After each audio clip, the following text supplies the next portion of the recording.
想象一下，宇宙可能并不是诞生的，它从一个无限小的点开始，在无声无息中变成了今天的一切。但问题是，这真的是宇宙本来的样子，还是一个刚好能被人类理解的版本？也许真相远比我们想象的更离奇。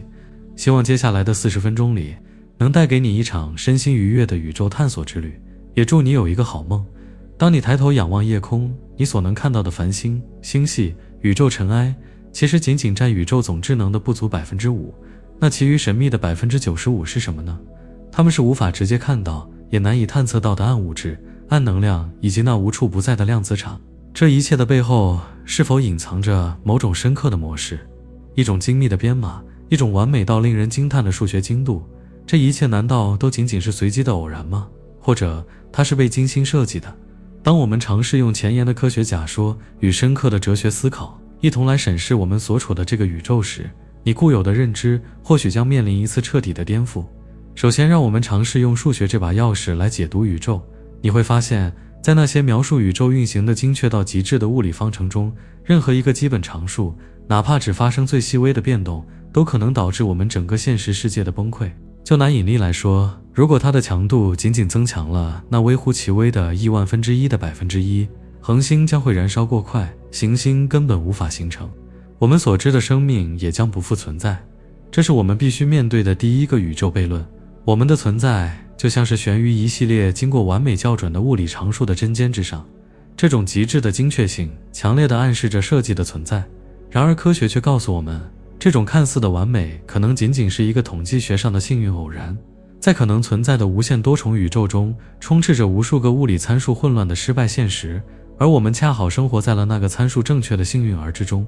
面对这两种解释，你觉得哪个更容易让人接受呢？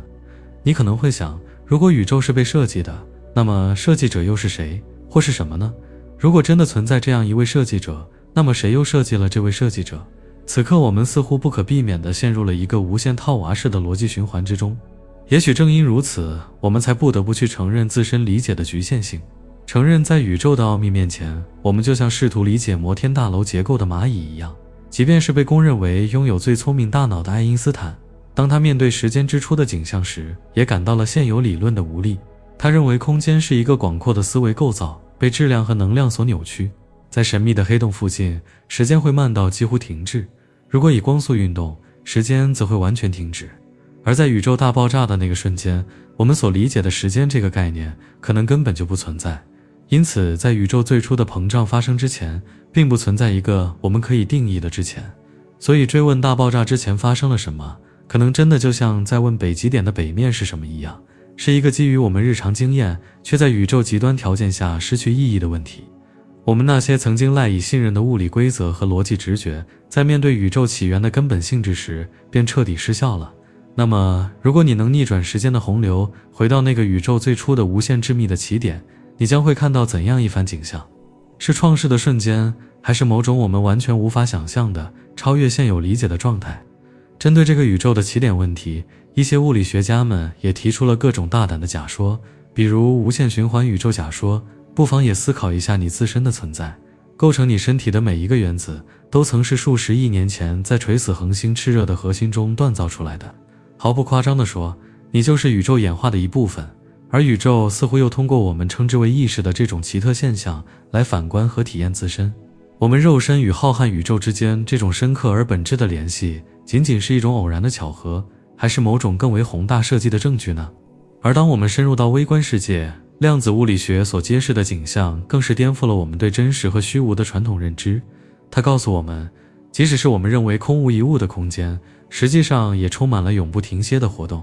虚粒子在真空中凭空出现又瞬间消失，量子场在其间不停地起伏和涨落，在看似平滑宁静的真空表面之下，其实是一个沸腾翻涌、充满无限可能性的动态现实。所以我们传统观念中那个绝对的无，在量子的层面来看，可能根本就不存在。然而我们目前所掌握的所有已知物理学定律，在宇宙大爆炸的那个极端瞬间都会完全失效。我们的数学工具，我们的理论框架都无法描述那里的景象。我们仿佛到达了人类知识的边界，那位假想中的设计者是否就隐藏在这个我们无法用现有物理学穿透的数学起点之中？或者这仅仅标志着我们人类当前理解能力的极限，无论哪种结局都令人感到一种深深的敬畏与未知。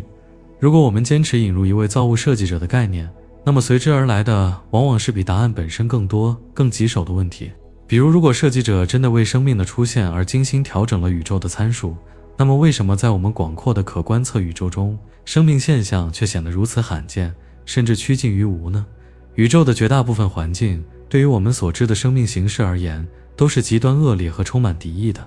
即使是在我们这颗幸运的地球上，据估计曾经存在过的物种中，也有高达 99% 已经永远的灭绝了。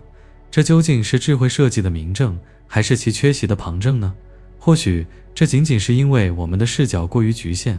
我们是碳基生物，在一个围绕着一颗稳定恒星运行的岩石行星上进化而来。我们对生命的定义，对意识的理解，自然也深受我们自身存在形式的束缚。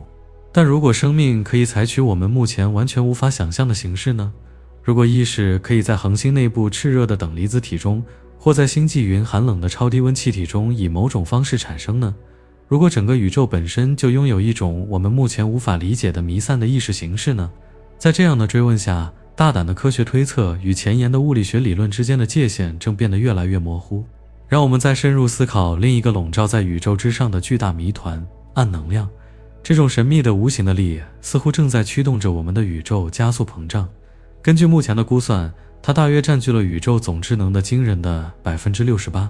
然而对于它究竟是什么，我们依然几乎一无所知。更令人费解的是，暗能量的强度似乎也经过了某种完美的校准，使得星系能够在宇宙早期有足够的时间形成，而不会在膨胀力将一切物质撕裂之前就分崩离析。这又是一个让我们得以存在的巧合，还是隐藏着关于现实本质的关键线索？与暗能量形影不离的是暗物质，它大约占据了宇宙总智能的另外 27%， 同样也是我们看不见、摸不着、无法直接探测到的神秘成分。但它强大的引力效应却在宇宙的大尺度结构形成中扮演了至关重要的角色，如同一个无形的宇宙支架。没有这个暗物质构成的引力骨架，星系将会分崩离析，恒星本身也可能永远无法从原始的气体云中凝聚形成，而我们自然也就不可能出现在这个宇宙舞台上了。算一算，构成我们所能看到的一切的普通物质，仅仅占据了整个宇宙总智能的区区不足 5%。 我们以及我们所熟悉的一切，在这个宇宙中才是真正的例外，而非普遍的规则。而我们人类以这由区区 5% 的物质构成的大脑，竟然能够尝试去理解这一切，本身或许就是宇宙中最大的谜团之一。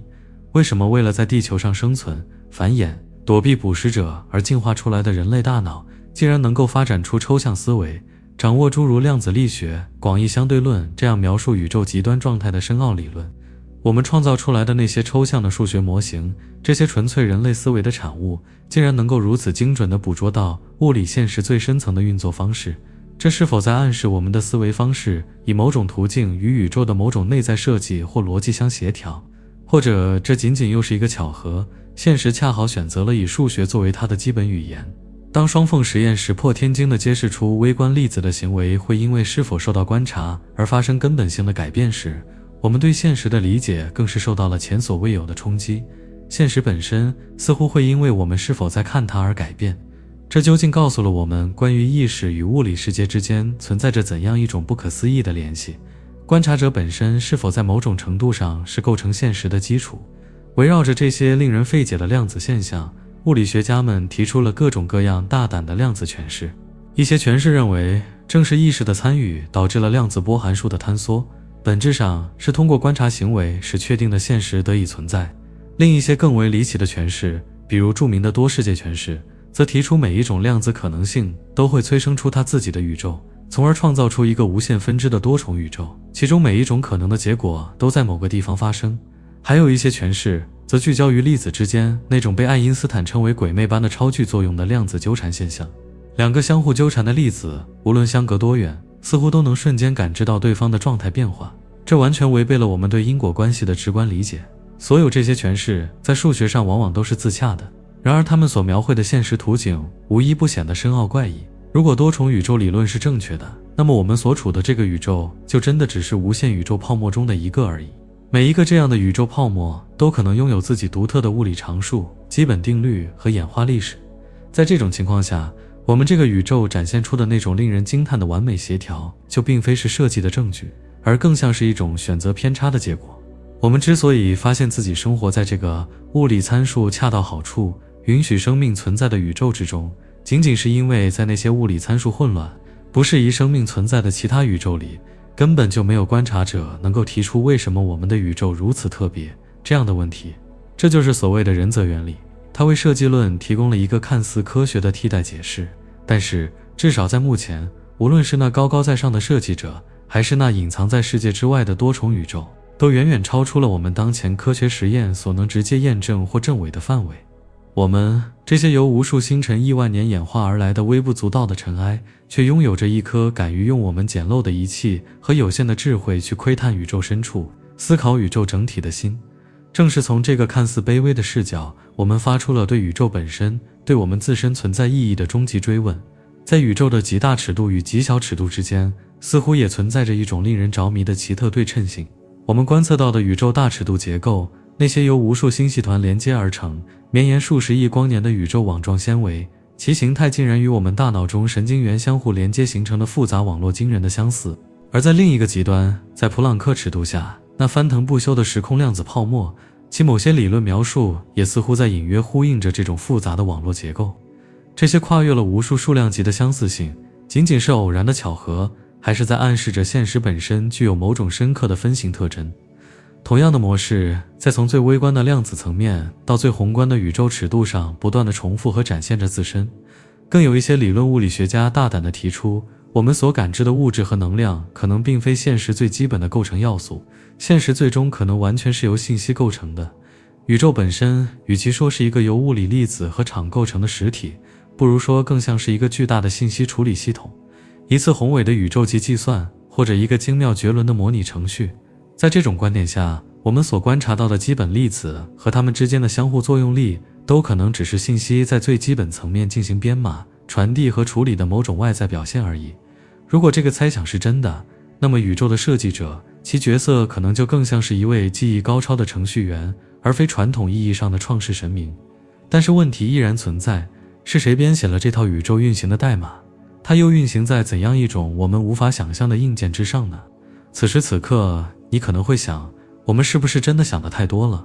我们是不是在不自觉地将我们人类社会生活中所形成的那些关于设计、目的的概念，强行投射到了一个可能完全超越了这些有限范畴的宇宙现实之上？也许宇宙就是那样简单而纯粹地存在着，没有预设的理由，也没有隐藏的意图。我们所有的这些追问、困惑和感叹，都仅仅是我们这颗渴望理解的头脑在面对浩瀚未知时不可避免产生的一厢情愿。然而就在我们试图用简单存在来消解宇宙的复杂性时，宇宙自身又向我们抛出了新的难题，让我们进入到宇宙中一个同样基本却又充满了深刻悖论的领域——熵的世界。热力学第二定律明确告诉我们，在任何一个孤立的封闭系统中，整体的无序度及熵总是会不可逆转地增加。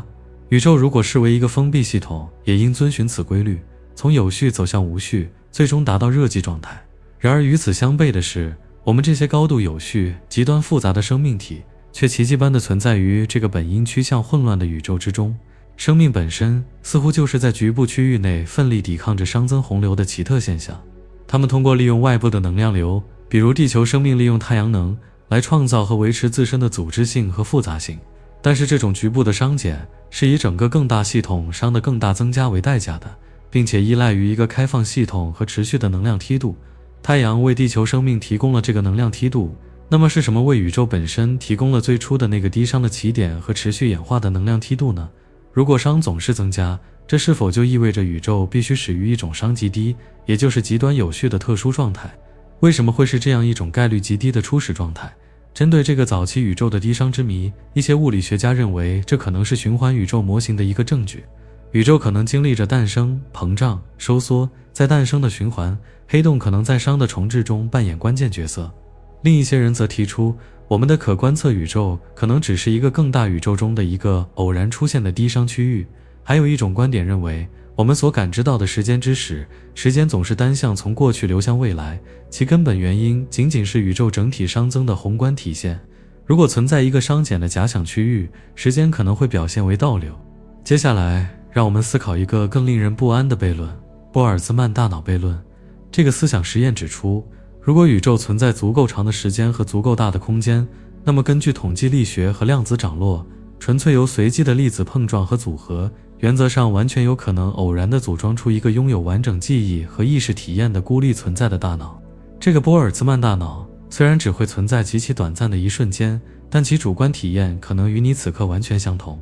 从纯粹的统计概率上讲，随机涨落产生这样一个拥有虚假记忆的孤立大脑的可能性，要远远大于随机涨落产生一个像我们这样拥有漫长演化历史、内部高度有序的完整宇宙的可能性。这是否意味着，与其认为自己是存在于真实宇宙中的稳定个体，我们反而更有可能只是一个在虚幻现实中短暂浮现的波尔兹曼大脑？冷峻的数学推演似乎正指向这一令人不安的结论，这也正是物理学界将其视为急需破解的深层悖论。特别值得注意的是，我们的宇宙在不同的观测尺度上似乎展现出了截然不同的行为特征。在宏观尺度上，一切似乎都遵循着确定性的物理定律，只要拥有足够精确的初始条件和计算能力，我们就能以惊人的精度预测它们未来的状态。然而，当我们进入到微观的量子尺度，确定性似乎就消失了，取而代之的是一种似乎是从根本上就无法消除的概率性。我们永远无法精确预测一个电子下一刻会出现在哪里，只能计算其概率。一些哲学家和神学家甚至从中看到了自由意志存在的可能性，认为这种量子层面的随机性和不确定性可能正是某种超越物理定律的机制，在不直接违反已知物理定律的前提下，巧妙地影响和塑造现实的空间。那么这种深植于现实核心的随机性究竟是宇宙的本来面目，还是某种更深层决定论的表象，或者它真的是某种自由的源泉吗？这种机制的本质究竟是什么？如果说量子层面的随机性已经足够令人头疼，那么无限这个概念，当它与宇宙的尺度和可能性联系在一起时，或许才是对我们人类有限理解能力的最大挑战。现代宇宙学的某些模型表明，宇宙的范围可能是无限的，在我们目前能够观测到的宇宙世界之外，空间可能向所有方向无限延伸。如果宇宙真的是无限的，那么根据概率论，一个令人眩晕的推论便不可避免地出现了。在一个无限大的空间中，任何一种有限的、具有非零存在概率的物质构型都必然会无限次的重复出现。这意味着，在浩瀚无垠的某个遥远角落，必然存在着另一个和你几乎一模一样的地球，上面生活着另一个和你拥有完全相同基因、相同记忆，甚至此刻可能也正在思考着同样问题的你。这并非耸人听闻的科幻，而是基于无限空间和物质有限可能排列方式前提下的逻辑推论。这种宇宙级的无限重复是让你的存在变得更有意义，还是恰恰相反，让你的独特性显得苍白无力？你是那个独一无二的你，还是仅仅是宇宙在永恒随机组合中偶然产生并无限重复的一个模式实例？退一步来讲，即使我们的宇宙在空间上是有限的，它在时间上也可能是无限的，要么永无止境地向未来延伸，要么会经历着无限次的宇宙重生循环。更进一步，如果量子力学的多世界诠释是正确的，那么现实在每一次微观的量子事件中都会像树枝一样无限的分叉，创造出一个包含了所有可能性的无限庞大的多重宇宙。无限之上再加无限，再加无限。我们这些拥有有限认知能力的头脑，在试图把握这样令人眩晕的无限套娃式的概念时，几乎是束手无策的。无限这个概念本身，它究竟是帮助我们触及和理解宇宙现实最深层本质的一把钥匙，还是仅仅一个在我们的物理学理论和数学工具达到其适用极限时便会失效的人为构造出来的数学抽象？此刻你可能会问，这一切，所有这些关于宇宙的宏大讨论，跟我一个普通人的日常生活又有什么具体的关系呢？请这样想一想，构成你身体的每一个原子，无一例外，都是在跨越了数十亿年漫长宇宙时间的进程中，在那些早已逝去的恒星炽热的核心中锻造出来的。你血液中的铁，你骨骼中的钙，都曾是宇宙深处星辰的一部分。从这个最根本的层面上说，你并非与这个浩瀚的宇宙相分离的孤立个体，你就是宇宙固有的、不可分割的组成部分。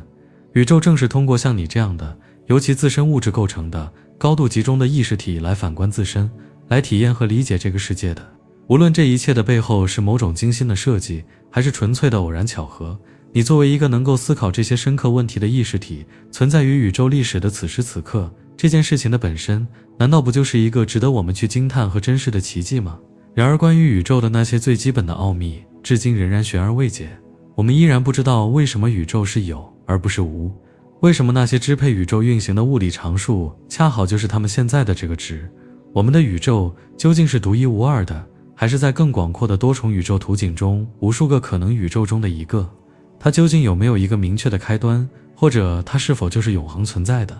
我们所拥有的这种意识，究竟是物质高度复杂化之后涌现出来的现象，还是宇宙的一种更为基本的属性？我们所处的这个现实，其背后是否隐藏着某种终极的目的，或者它仅仅就是那样存在着，没有任何预设的意义和方向？我们目前理解上的这些巨大空白，或许在遥远的未来会被科学填补，但也可能代表了人类这种特定认知能力的根本局限，一些我们永远也无法完全看透的宇宙世界，甚至那个我们一直在追问的问题本身，究竟是谁设计了宇宙？其提法从一开始就可能存在着根本性的问题。这个问句是否在不知不觉中就已经预设了一些可能并不适用于宇宙终极现实的人类中心主义的假设呢？我们人类习惯于从因果联系、起始与终结、意图与目的等角度来思考世界，但是宇宙在其最根本的层面上运作的原理，可能远远超越了我们这些源于宏观经验的直觉和范畴。想一想，量子纠缠，粒子无论相隔多远都能瞬间相互影响，挑战了我们对局域性因果的传统观念。再想一想广义相对论所揭示的空间和时间统一为一个动态的四维时空构造，颠覆了我们对之前和之后的理解。如果理论上可能存在的闭合类时曲线真的存在，那么第一因这个概念本身就将失去意义。所以也许宇宙并非如我们所想象的那样是被某个外在的智慧设计出来的，它可能更像是一种自发的、内在的、涌现的现象，如同冬日窗户上那些精美复杂的双花图案一样，是从量子层面那些潜在的可能性和基本的相互作用规则之中自发的结晶和生长出来的秩序。也许宇宙是通过某种宇宙级的自举悖论而自我衍生的，在一个超越了我们线性时间观念的因果循环中，创造了自身得以存在的初始条件。又或者宇宙的演化更像是一个类似于自然选择的过程，在可能存在的无数宇宙种子中，那些碰巧拥有了更有利于复杂性和生命诞生的物理参数的宇宙存活了下来，并持续演化。当然，我们也不能完全排除另一种可能性，确实存在着一位设计者，但这位设计者可能并非传统意义上的人格化神明，而更可能是一种在我们目前尚无法理解的更高维度或更深层面上运作的宇宙级智能或基本原理。如果真的存在这样的宇宙级智能，那么我们又该如何解释德雷克方程所带来的预期与大沉默现象之间的矛盾呢？根据德雷克方程对银河系中可能存在的智慧文明数量的估算，结果往往是数千甚至数百万个，但迄今为止，宇宙却对我们展现出一片寂静。这种大沉默究竟意味着技术文明不可避免地会自我毁灭，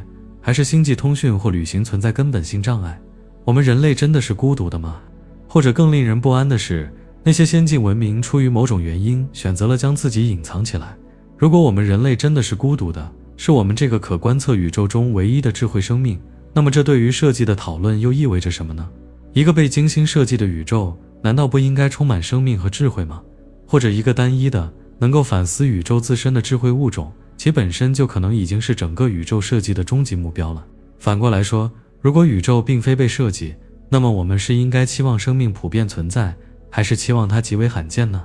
令人困惑的是，无论外星智慧是存在还是缺席，似乎都无法为宇宙是否被设计这个问题提供一个明确的答案。它只是从一个新的角度重新框定了这个古老的谜题。现在让我们再做一次更大胆的假设，如果宇宙中确实存在着比我们更先进的智慧生命，它们可能早已超越了我们所理解的生物学限制，通过先进的技术进入到了一个后生物进化的全新阶段。这样的文明，它们的存在形式、交流方式可能都与我们的想象截然不同。它们可能已经将意识上传到了人造机制，或者进化成了能量基生命，栖息在恒星内部或黑洞事件世界。它们对时间的感知和运作尺度也可能与我们大相径庭，使得我们区区几十年的射电天文学观测根本不足以捕捉到它们存在的蛛丝马迹。宇宙那看似的黑暗与寂静，其背后可能正隐藏着超出我们当前认知能力的宇宙智能。更进一步，如果宇宙本身在其最根本的层面上就是一种智能或意识呢？泛星论这个古老的哲学思想近年来重新获得了关注，他认为意识并非仅仅是大脑这种复杂物质系统的产物，而是宇宙的一种更为基本和普遍的属性，内在于物质本身。而像整合信息理论 IIT 这样的现代意识理论，则试图从信息处理的角度来理解意识，认为意识的产生与系统能够整合信息的复杂程度相关。这种复杂的信息处理并不仅仅发生在我们人类的大脑之中，也可能发生在许多其他的自然系统，甚至宇宙整体。如果这个理论是正确的，那么宇宙作为一个整体，能否构成一个拥有某种我们难以想象的整合意识的巨大宇宙级心智系统呢？而我们这些个体的人类意识，能否仅仅是这个宏大宇宙心智中一个个微不足道的思维节点呢？这些推测听起来可能确实有些天马行空，但他们之所以会被严肃地提出来讨论，恰恰是因为他们凸显了我们存在的核心处，那个最根本也最令人困惑的奥秘——意识本身。这个我们每个人都直接体验到的主观世界，仍然无法被我们目前最先进的物理学理论所完全解释。客观的物质大脑究竟是如何产生出主观的第一人称的体验的？这个被哲学家称为意识的难题的根本问题，可能不仅仅是理解大脑的关键，更是理解现实本身的关键。如果意识真的是宇宙的一种基本属性，而非仅仅是复杂物质的偶然涌现，那么我们所处的这个宇宙看起来就不再像一台冰冷没有灵魂的巨大机器，而更像是一个充满了内在精神，甚至本身就是某种宏大心智的生动体现。当我们深入讨论意识的本质时，科学与哲学的界限也变得越来越模糊。一些物理学家从时间的本质出发，提出了一个颠覆我们日常经验的观点：我们所感知到的时间流逝感，可能仅仅是一种主观认知上的错觉。在一种被称为快宇宙的理论模型中，过去、现在和未来都同时平等地存在于一个更高维度的静态的四维时空构造之中。你的出生、你的一生经历、你的死亡，以及你此刻阅读这些文字的这个瞬间，都只是这个永恒存在的四维时空块中不同位置上的点而已。在这种图景下，实际上并没有什么真正意义上的发生或改变，一切都只是永恒地存在着。这种高度决定论的宇宙模型似乎在某种程度上支持了设计假说，宇宙就像一部所有情节和结局都已写就的宇宙级史诗。然而这种观点也立刻引发了关于人类自由意志是否存在，以及我们生命意义何在的深刻哲学问题。与此形成鲜明对比的是，另一些物理学家则提出了几乎完全相反的观点。他们认为未来并非完全确定，而是保持着开放性，并且在一定程度上是由宇宙中那些拥有意识的生命体的选择和行动所共同创造的。物理学家约翰·惠勒提出的参与性人则原理就是一个典型的例子。他大胆地认为，观察者，尤其是拥有意识的观察者的存在和行为，对于宇宙从量子潜能中凝聚成我们所感知的这个确定现实是必不可少的。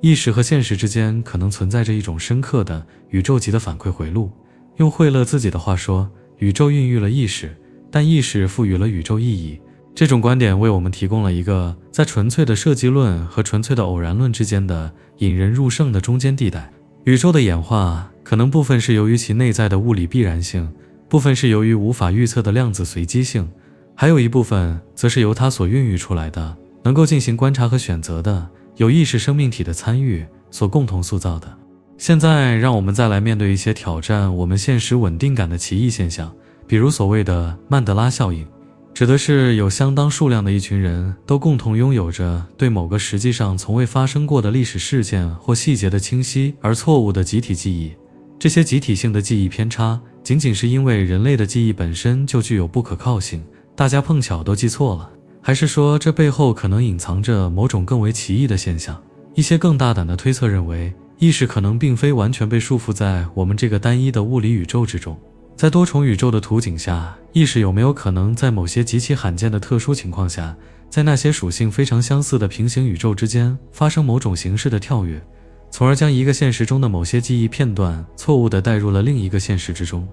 另一些人则认为现实本身可能比我们想象的更具流动性和可塑性，并且在某种程度上会受到我们意识状态和观察行为的深刻影响。尽管主流科学目前更倾向于用人类记忆的易错性来解释，但这些反常现象至少应该提醒我们去反思我们所感知的这个现实世界，在多大程度上是由我们的大脑和意识主动构建出来的，而非仅仅是对外部世界的被动反应。接下来，让我们进入一个更为颠覆性的猜想领域。如果我们的整个宇宙，连同我们自身，都只是一个极其复杂的计算机模拟程序呢？我们所经历的一切都只是运行在一个我们无法想象的超级宇宙计算机上的代码。这个被称为模拟假说的观点，近年来在一些顶尖的物理学家、计算机科学家和哲学家中获得了越来越多的关注。其核心逻辑在于，如果一个文明发展到足够高的技术水平，他们几乎必然会拥有创造出极其逼真的模拟程序的能力，并且可能会创造出数量极其庞大的此类模拟。从统计学概率上讲，我们更有可能生活在无数个模拟宇宙中的某一个，而不是那个唯一的基础现实之中。如果我们确实生活在一个模拟程序之中，那么设计者的身份就变得非常具体了，他们就是那些编写了我们这个宇宙模拟程序的程序员。但是这依然没有真正解决那个关于最初设计者的终极问题，它只是将这个问题向后又推了一层。我们似乎又一次陷入了那个熟悉的无限套娃的逻辑循环之中。也许所有这些关于宇宙的追问，最终都将汇聚到一个最为深奥的谜团之上：为什么会有任何事物的存在，而不是永恒的无？为什么是有，而不是无？这个问题困扰了哲学家数千年。现代物理学的某些理论，例如量子场论中关于真空量子涨落的描述，似乎暗示着无可能从根本上就是一种不稳定的状态。量子涨落不可避免地会从无中产生出有，但这实际上也只是把那个根本性的问题往后又推了一步。为什么这个能够产生有的量子真空会存在？为什么会有那些支配宇宙运行的物理定律的存在？为什么我们的宇宙恰好拥有这样一套完美的法则，能让物质汇聚、生命诞生，乃至最终演化出人类的意识？没有任何科学理论能从真正的起点回答这个问题，因为科学只要去解释，就必须先假设某些规律或物质已经存在。可以说，当我们把宇宙是如何被设计的这个问题层层剥茧，追问到最深处时，最终碰壁的正是这个关于存在本身的终极谜题。我们追问的可能不再是谁设计了宇宙，而是为什么竟然会有一个宇宙可供我们去讨论它是否被设计，或者它如何演化，或者它为何会以其特定的方式而存在。如果在我们所感知的这个现实背后，真的存在着某种超越我们理解能力的宇宙级目的或深层意图，那么它可能远远超出了我们人类有限心智的理解范围，以至于我们提出的这些问题本身在其面前都显得幼稚可笑，就像试图用蚂蚁的语言和逻辑去理解核物理一样。或者也存在另一种可能性，存在的状态本身就是唯一合乎逻辑的唯一可能的状态。无可能只是一个由于我们人类思维的局限性而产生出来的虚假概念。当我们勇敢地站在人类现有知识所能达到的最前沿，凝视着宇宙那深不可测的奥秘的深渊时，我们不得不面对一个令人谦卑的真相：我们所了解到的那点滴知识，其最大的价值或许就在于让我们更加清晰地认识到我们自身的无知是多么的浩瀚。每一个被我们艰难解答的问题，几乎都会立刻催生出更多更复杂的新问题。每一个重大的科学发现，在拓展我们认知疆域的同时，也无一例外地会为我们揭示出更为广阔的无知领域。宇宙不仅仅比我们所能想象的更加奇特，它甚至可能比我们人类这种特定认知能力的想象，这个行为本身所能达到的极限还要更加奇特。无论是被某种超然的智能所精心设计，还是通过某种内在的物理必然性而自然涌现，亦或是由纯粹的盲目的宇宙级偶然所随机产生，又或者是以某种完全超越了我们目前所有这些范畴的，我们甚至难以名状的方式而存在。现实，这个包含了我们自身在内的宇宙，依然是那个终极的，等待我们去不断探索和解读的巨大谜团。我们从来都不是这个谜题之外的旁观者，我们本身就是这场宇宙叙事的一部分。也正因为如此，无论未知多深多远，人类始终没有停下追问。我们一边仰望星空，一边试着理解自己。这种停不下来的好奇，也许本身就有它的意义。也许意识的出现，就是为了去理解那个孕育了它的宇宙。也许我们就是宇宙用来看见自己的方式。在无尽的黑暗里，一双双眼睛睁开，向外看见星空，向内看见意识的深处。而那个最初的问题，究竟是谁，或者是什么设计了这一切，或许永远没有答案。但没关系，探索的过程本身就充满了意义。感谢你的聆听，这里是小哥睡前科普，晚安，我们下次再见。